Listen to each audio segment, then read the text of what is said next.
ये साइंस का objective special segment है, जिसमें हम लोग क्लास 10th का ऑब्जेक्टिव फैक्चुअल पॉइंट को यहाँ पे डिस्कस करने वाले हैं, जो बहुत ही एग्जाम उपयोगी है और महत्वपूर्ण है। एक एक करके हम लोग देखते हैं। इससे पहले पार्ट 1 आ गया है, पार्ट 1 शूट हो चुका है, अपलोड भी हो चुका है, और यहाँ पे हम लोग देख रहे हैं पार्ट 2 को।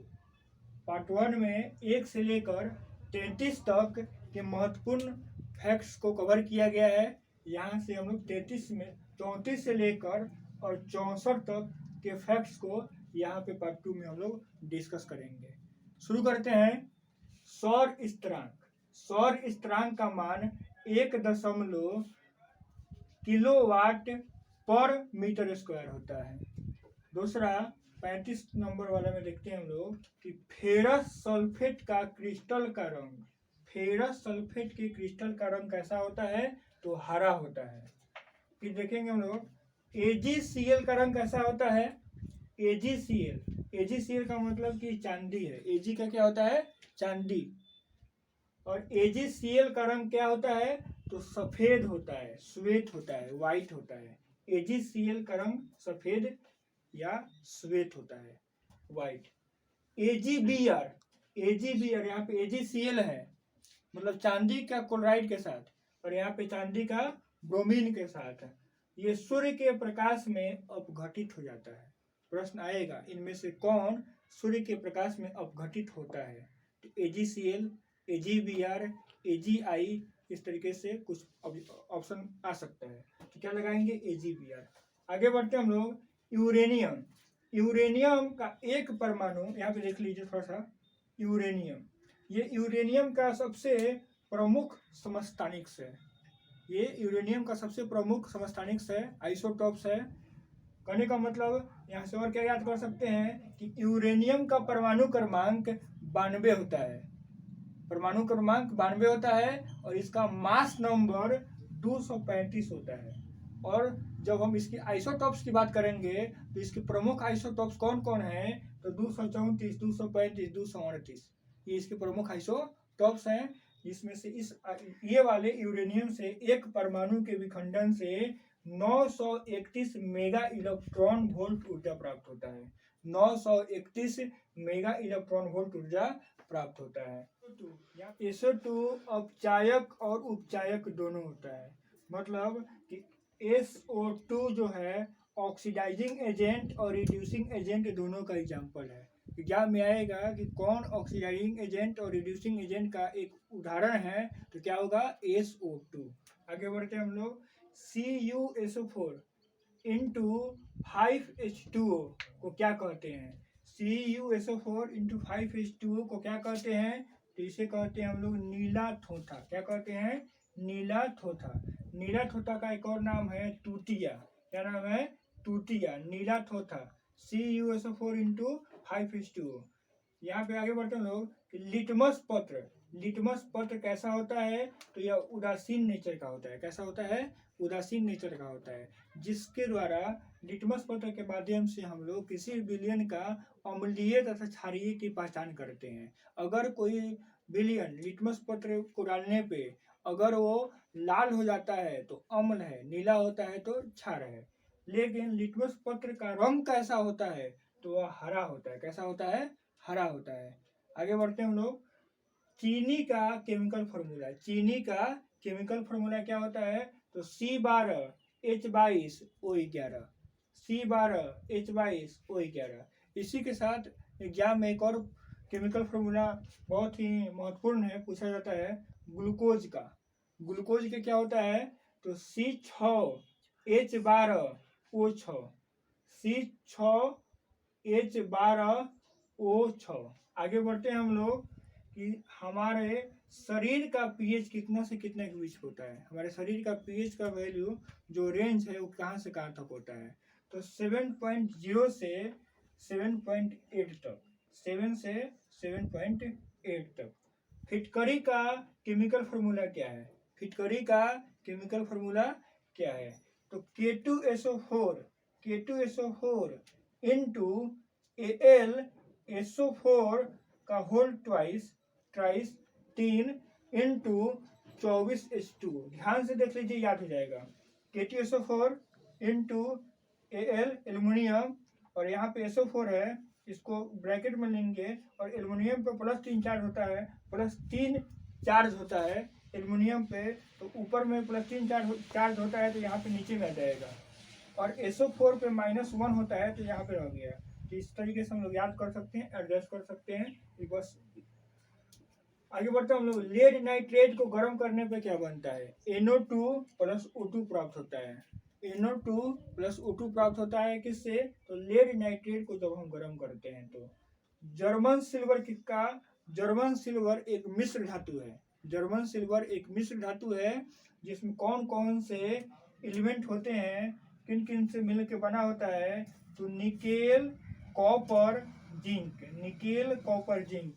याद करने का ट्रिक है, आसान है, इसको याद रखना। बस याद रखेंगे नीताजी। नीताजी, नीताजी। क्या है ट्रिक? नी से निकेल, और कॉपर को हम लोग हिंदी में तांबा कहते हैं, तो यहाँ से याद हो गया कि कॉपर, तांबा। और जिंक से, जी से जिंक, जी से जिंक। तो ये 3 धातुओं से मिलकर बनता है मिश्र धातु, जिसको हम लोग कहते हैं जर्मन सिल्वर। एग्जाम के दृष्टिकोण से बहुत महत्वपूर्ण बात। फ्लोरीन, फ्लोरीन कार्बन और उसके यौगिक, 4 चैप्टर केमिस्ट्री का, वहाँ से महत्वपूर्ण प्रश्न बनता है कि फ्लोरीन, फ्लोरीन किसको कहेंगे? तो कार्बन 60 को, कार्बन 60 को जो फुटबॉल जैसी स्ट्रक्चर होता है, उसको हम लोग कहते हैं फ्लोरीन। और इसकी खोज 1985 में हुई थी। आगे बढ़ते हैं हम लोग कि पेंडुलम घड़ी ग्रीष्म काल में धीरे चलता है। पेंडुलम घड़ी ग्रीष्म काल में, मतलब गर्मी के दिनों में धीरे चलता है, जबकि ठंडी दिनों में ये जो पेंडुलम घड़ी है वो तेज चलता है, रफ्तार में चलता है। और गर्मी के दिनों में धीरा हो जाता है, क्योंकि कोई भी चीज़ टेम्परेचर मिलने से उसका आकार में परिवर्तन होता है, मतलब बढ़ता है। जैसे उसको गर्म करेंगे तो बढ़ेगा। तो पेंडुलम की घड़ी की जो सुई है वो बढ़ जाती है, लंबी हो जाती है। और जब लंबा हो जाएगा तो वो क्या होगा कि उसका स्पीड कम हो जाएगा। तो वही कह रहा है कि पेंडुलम की घड़ी ग्रीष्म काल में धीरे हो जाती है और शीतकाल में तेज हो जाती है। आगे बढ़ते हैं हम लोग। दृश्य प्रकाश का वेवलेंथ कितना होता है? दृश्य प्रकाश का वेवलेंथ 400 नैनोमीटर से 700 नैनोमीटर तक होता है। याद रखेंगे, बहुत महत्वपूर्ण बात है कि दृश्य प्रकाश का वेवलेंथ कहाँ से कहाँ तक वेरी करता है? तो 400 नैनोमीटर से 700 नैनोमीटर, 400 से 700 नैनोमीटर। आगे बढ़ते हम लोग। जलते हुए बल्ब का तंतु, जलते हुए बल्ब का तंतु का जो फिलामेंट होता है, वो फिलामेंट जब बॉल जल रहा होता है तो उस समय उसका मेल्टिंग पॉइंट कहाँ से कहाँ तक बर्दाश्त कर सकता है? तो 2000 डिग्री सेंटीग्रेड से 2500 डिग्री सेंटीग्रेड तक। इतना तक किसी बल्ब के जो फिलामेंट होते हैं, जो टंगस्टन धातु का बना होता है, उसका मेल्टिंग पॉइंट होता है। कहाँ तक? तो 2000 से 2500 डिग्री सेंटीग्रेड तक, वहाँ तक टेम्परेचर दिया जाएगा तो पिघलेगा नहीं। म्यूटेशन थ्योरी, जिसे उत्परिवर्तन सिद्धांत भी कहते हैं, किसने दिया था? तो डी ब्रिज ने दिया था। किसने दिया था? डी ब्रिज ने दिया था म्यूटेशन थ्योरी को। आगे बढ़ते हैं लोग। विकास का सिद्धांत किसने दिया है? तो डार्विन ने। विकास का सिद्धांत किसने दिया है? डार्विन ने 1859 में। 1859 में उनकी एक पुस्तक आई, जिस पुस्तक का नाम है on the origin of species. On the origin of species. इसे हम लोग ओरिजिन ऑफ स्पेसीज के नाम से भी जानते हैं। इस पुस्तक में उन्होंने विकास के सिद्धांत को समझाया था। कौन? तो चार्ल्स डार्विन ने, जिनकी पुस्तक 1859 में आई थी 24 नवंबर को। आगे बढ़ते हैं हम लोग। एक जीन एक एंजाइम की परिकल्पना। एक जीन एक एंजाइम, मतलब एक जीन वाले जो भी एनिमल्स हैं, जीव हैं, लिविंग थिंग्स हैं, उसमें एक एंजाइम होंगे। एक जीन एक एंजाइम वाली परिकल्पना किसने दिया है? तो बीडल और टैटम ने। बीडल और टैटम ने। एक जीन एक एंजाइम। ओपेरॉन की अवधारणा, ओपेरॉन की अवधारणा किसने दिया है? तो वह है जैकब और मुनार्ड। जैकब और मुनार्ड ने। जैकब और मुनार्ड ने। एल मतलब एल्युमिनियम पर ऑक्साइड की परत जब चढ़ती है तो उसको क्या कहते हैं? तो उसे एनोडीकरण कहते हैं। क्या कहते हैं? एनोडीकरण कहते हैं। डायरेक्ट प्रश्न आता है। आगे बढ़ते हम लोग।